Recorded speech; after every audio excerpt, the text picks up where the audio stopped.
It's great to be here with everybody. It just continues to blow my mind. I know the pandemic is so deep in, but every time we get on a Zoom with people from all around the world, it's just really exciting for me personally. And being with writers really brings the work that we do, all of us at Substack, to life. So just a pleasure to be here with all of you. I'm going to kick us off, as Katie said.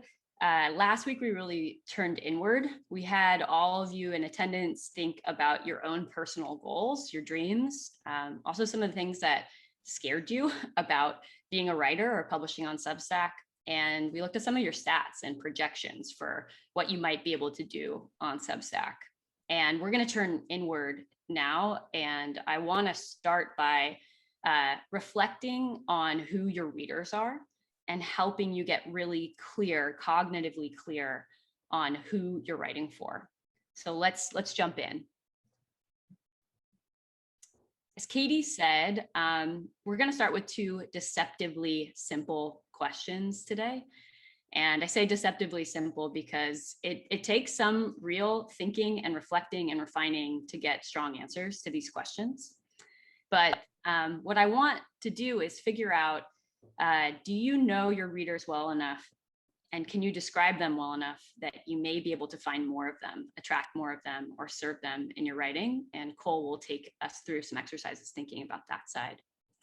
So we'll start by answering these two deceptively simple questions, starting with who.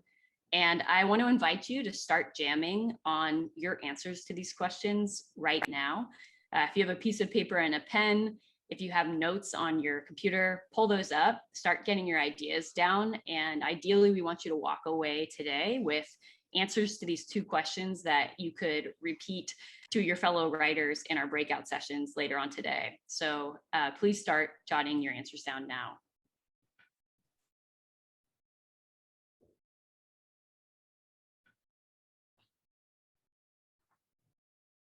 Katie, can you jump to the next slide? There we go. Cool. So I want to give a few examples of how other publications that have a really clear answer to who and why, just to give you some inspiration for answering these questions for yourself. So one of the publications that really understands their who is called FemStreet. And FemStreet sends out a weekly digest of timely must-read posts by female investors and operators. It's written by Sarah Nokel. She's an investor, and she started it out of her garage. Today, there are thousands of business professionals subscribed to her publication, and they also participate, many of them, in an online community and meetups. Sarah knows her audience really well, and that allows her to create content that matches those people. She knows who she wants to reach, and she knows what they want. So she sends out pitch advice, ideas for how to raise fundraising, operational tactics, how to hire, how to fire, managing a board, sales, HR, marketing, the list goes on. But that's all rooted in her really strong understanding of who she's writing for. So that's one example. A second example is Heated by Emily Atkins, which is a longtime Substack publication. And Emily's who is awesome. It's people who are pissed off about the climate crisis, excuse my French. And if you read Emily's About page, she talks about why she's focusing on people who are pissed off about the climate crisis. She talks about how the environmental community has debated for a long time, how do we engage people with this climate issue? Should we put out messages of optimism and hope, or should we freak people out, drive them by fear? And in Emily's opinion, there was something missing from the debate, which was a key emotion, and that was anger. So Emily writes for people who are angry. She writes with an angry energy, and she delivers them that knowledge to fuel them in fighting a crisis. So again, a really strong understanding of who she's writing to. So how do you describe your who? Who are your readers? Do you have a clear sense of who they are right now or who they might be? We want to help you answer those questions right now, get started on answering them. So I'm going to give you 2 minutes to brainstorm your who. There's a couple of questions that can guide you in answering these questions, coming up with this answer for yourself. One is, who are your most important readers? Who are the most important readers for the future of your publication? Who do you want to have in a year or 2 years reading your publication? And of those, you can't fake their energy, their passion, their motivation. So who brings the energy now? Those two questions will help you brainstorm who your readers might be. And we have some guidance on the slide as well for how to describe those people with adequate specificity. So please take a few minutes to jot down your who. And when you feel like you have a sufficiently specific who, please jump in to the chat with your audience so we can understand them. Awesome. I'll just give you like 1 more minute here. Please take the time to jam on your own notepad, whether it's digital or an old-fashioned piece of paper.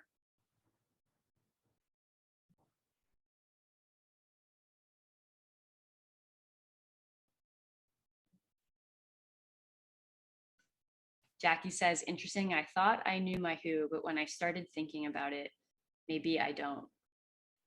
Allison Motlook is saying, people who think deeply about assisted reproduction. We have Carly Fisher saying, weirdos. Luther said, Nintendo players who just want to play video games. Let's see. Saw that Kevin Deland said, mostly my friends at this point. I'd love for you to start to imagine who you'd like those people to be if you can. Awesome. People who love Italian cinema, Sherry. Great. Okay, so hopefully you have a good first stab at who are your most important readers, who brings the energy to your writing.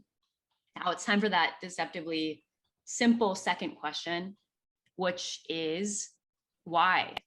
Why would these people rally around your writing? Why would they keep coming back? Why would they want to connect with each other? Why do they want to keep opening your emails? It's important for you to get cognitively clear on why they're coming to you or wanting to connect with other readers so that you can provide the value that they're seeking. So take a few minutes to jam on this question. I'm going to guide you through it a little.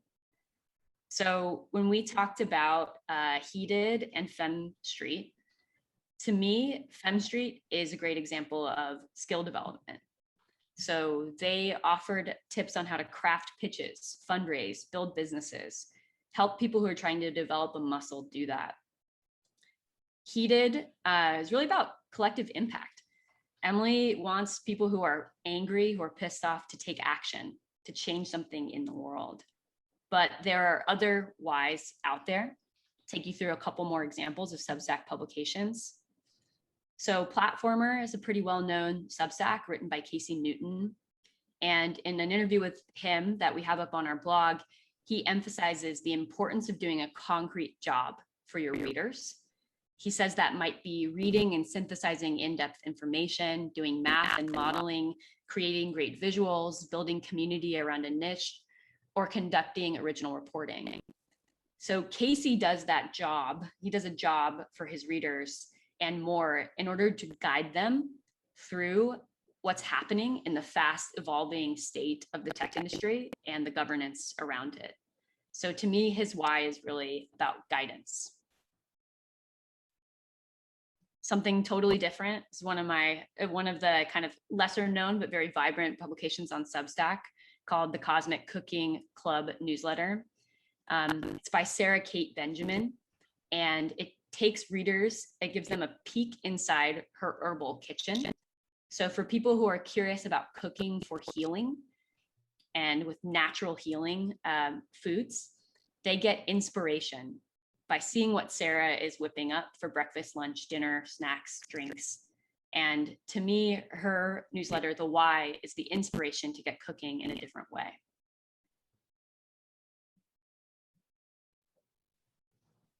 So again, let's take just a minute or two to answer this question for yourself. what is the why? What do your readers need more of? What is the change that they desire? What is the problem that they want to solve? Think about that why, jot it down. And I'm going to give you these why themes that we have as starter juice to get your ideas going. You may have a different why for your publication, but use these as a jumping off point for understanding what it is that your readers are coming to you for.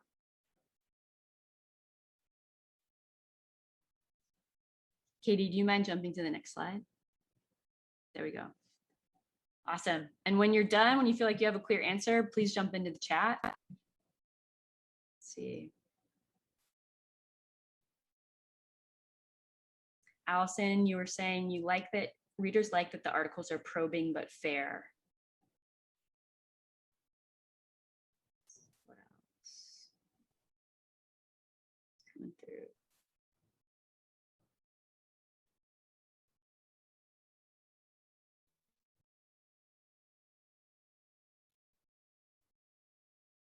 Jeff says, inspiration to be a better leader in life. Courtney Williamson, they want something to rally around against the things, forces, entities that make them feel like failures and misfits. Danielle, to gain knowledge isn't enough.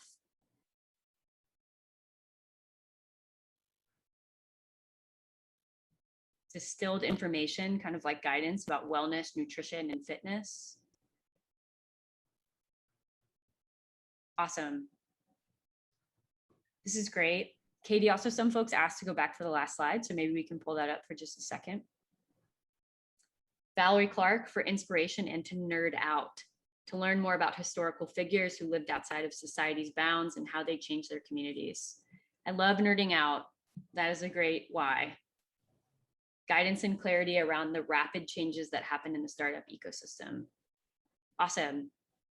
Great. So I'm hoping that exercise gets you thinking a little bit more about who you want your readers to be, who they might, a little seed of a community might grow into, and why they are coming to you. What is the need that they have? Kind of started out with the who and why, and next we'll have Katie pass it to Cole to go towards the what.